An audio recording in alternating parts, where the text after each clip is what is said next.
जय श्रीमन्नारायण। उत्तर अमेरिकायाम् अर्कन्सा नगरे बेण्टन्विल् क्षेत्रे स्थित श्रीरामानुजदास श्रीमन् वेणुगोपालमहोदयः भगवद्गीतायाः भाष्यं दत्तवान्। इदानीं तस्य भाष्यं संस्कृतभाषायां शृण्वन्तु।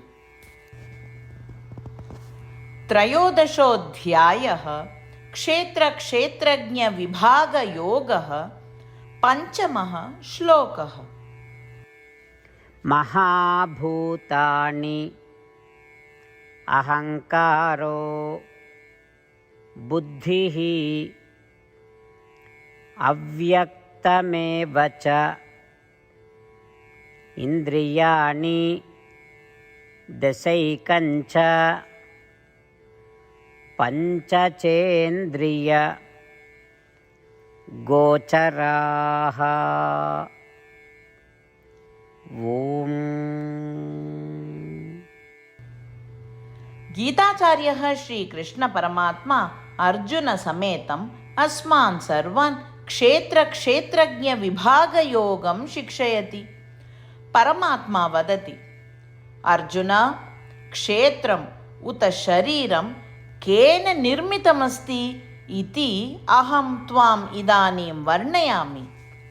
पञ्चभूतानि अहङ्कारतत्त्व, महातत्त्व उत बुद्धिः तथा अव्यक्त उत मूलप्रकृतिः, एतैः अष्टभूतैः निर्मितं क्षेत्रम्। अपि च पञ्चज्ञानेन्द्रियाणि, पञ्चकर्मेन्द्रियाणि, मनः, पञ्च इन्द्रियार्थाः, एतैः षोडशतत्त्वैः निर्मितं क्षेत्रम्। एवं 24 तत्त्वैः क्षेत्रम् उत शरीरं निर्मितमस्ति। एवं श्रीकृष्णपरमात्मा क्षेत्रस्य उत शरीरस्य निर्माणं वर्णयति। अत्र पञ्चभूतानि पृथिवी, अप्, तेजो, वायुः तथा आकाशः भवन्ति। पञ्चज्ञानेन्द्रियाणि श्रोत्र, चक्षुः, नासिका, जिह्वा तथा त्वक् भवन्ति। पञ्चकर्मेन्द्रियाणि वाक्, पाणि, पाद, पायु तथा उपस्था भवन्ति। पञ्च इन्द्रियार्थाः शब्द, स्पर्श, रूप, रस तथा गन्ध भवन्ति।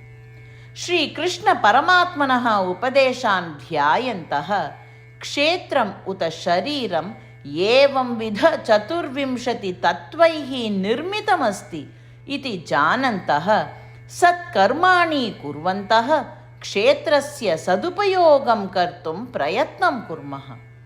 अस्माकं जीवनं सार्थकं कर्तुं श्रीमन्नारायणे शरणागतिं कुर्वन्तः वयं सर्वे श्रीकृष्णपरमात्मनः वचनानि अनुसरामः। महाभूतान्यहङ्कारो बुद्धिरव्यक्तमेव च इन्द्रियाणि दशैकञ्च पञ्चचेन्द्रियगोचराः। श्रीमद्भगवद्गीतायाः सारांशः, अष्टप्रतिज्ञाः च।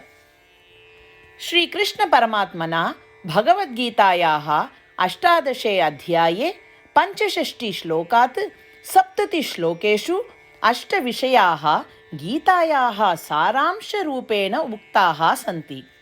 श्रीकृष्णः वदति, एतेषाम् 8 विषयाणाम् अनुसारिणः एव मम प्रियाः, अहं तान् सर्वथा रक्षिष्यामि इति। श्रीकृष्णपरमात्मनः सम्पूर्णां भगवद्गीतां श्रुत्वा अर्जुनः वदति यत् करिष्ये वचनं तव इत्युक्ते, हे कृष्ण, भवान् यथा वदति तथैव करिष्यामि। अत एव श्रीकृष्णः सर्वविधसाफल्येन जयेन च अर्जुनम् अनुगृहीतवान् अस्ति। वयमपि एतान् 8 विषयान् अनुसरेम इति प्रतिज्ञां कुर्मः। अस्य वचनस्य अपेक्षया अन्य पूजा, तपः, यज्ञः किमपि नास्ति एव। एताः 8 प्रतिज्ञाः स्वमनसि हृदये च धारयन्तु। एतया प्रतिज्ञया श्रीकृष्णस्य प्रीतं मुखं वयं पश्येम। इदानीम् अस्माकम् अष्टप्रतिज्ञाः। भो श्रीमन्नारायण, यथा सूचितं भवता अहं सदा भवन्तं ध्यायामि। भो श्रीमन्नारायण, यथा उपदिष्टं भवता अहं सदा भक्तो भवामि। भो श्रीमन्नारायण, भवान् यावत् तृप्तिः भवेत् तावत् भवन्तं सेविष्ये। भो श्रीमन्नारायण, मम महती विश्वासः यत् अहं भवतः भक्तोऽस्मि। बद्धाञ्जलि भूत्वा भवन्तं सदा वन्दे। भो श्रीमन्नारायण, अहं भवतः वचनानि स्मरामि। मामेकं शरणं व्रज। भो श्रीमन्नारायण, भवतः चरणे एव आगतोऽस्मि। भो श्रीमन्नारायण, पुनः स्मरामि भवतः वचनं मा शुच। अहं कदापि न दुःखो भवामि। भो श्रीमन्नारायण, श्रीमद्भगवद्गीताम् अस्मभ्यं दत्त्वा अस्मान् सर्वान् अनुगृहीतवान् अस्ति। प्रतिदिनं भगवद्गीतायाः एकं श्लोकं वा शृणोमि उत वदामि इति प्रतिज्ञां करिष्ये। भो श्रीमन्नारायण, सर्वेभ्यः मानवेभ्यः भगवद्गीता भवता अनुगृहीता अस्ति। अज्ञातेभ्यः जनेभ्यः अपि एतां भगवद्गीतां नेतुं यतिष्ये।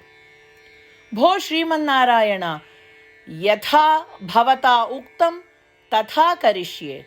यथा भवतः इच्छा तथैव आचरणं करिष्ये। भवतः एव सेवां करिष्ये। यदि एवं श्रीमन्नारायणस्य वचनं पालयेम तर्हि तदेव प्रत्येकस्य पूजा भविष्यति। पूर्णविश्वासेन पुनः प्रतिज्ञां कुर्मः। भो श्रीमन्नारायण, करिष्ये वचनं तव।